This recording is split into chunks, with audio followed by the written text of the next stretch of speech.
My shed is sinking, my garage has way too much stuff in it, and my little shed has severe water damage. How am I going to fix all this? Not only am I going to fix all this in one video, I'm going to make a huge improvement to the shop. Just watch.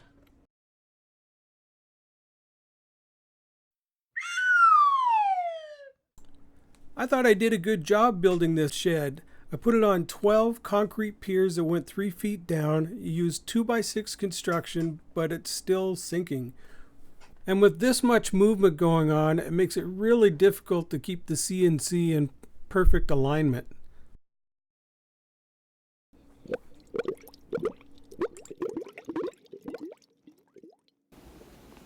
Yeah, that's a good question. Actually, I know exactly what's causing it. It's bad dirt.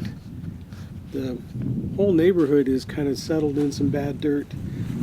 Almost every house on my block has had foundation work done at some point in time. Actually, the next door neighbor just had it done last week. I had it done several years ago, but you can't change bad dirt. But I think I know how to fix it.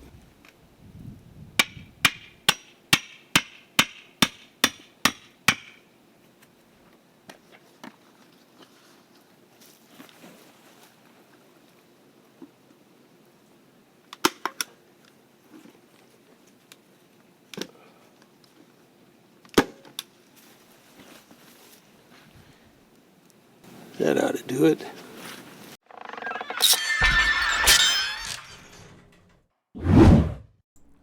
Whoa, that's the middle of my garage. No wonder I've never shown it to you on video before.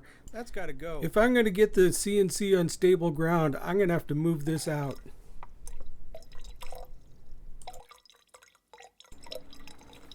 Is it watershed or water closet? I don't know. Something doesn't seem right. There's so much water damage in this shed, even the floor is rotted out. So I'm going to have to move it and rebuild it in another location. But this is the best place to put the car. So it all works out in the end. Okay, here's the plan. This is the garage. This is where the car is. We're going to move it over to here. I'm going to take the shed that's here, move it over to there, and then we're going to take the CNC that's in there and put it into there. And then all the extra stuff that's stored in there can be moved over to there and back over into there. If that makes any sense at all.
picture of the tree while I'm at it.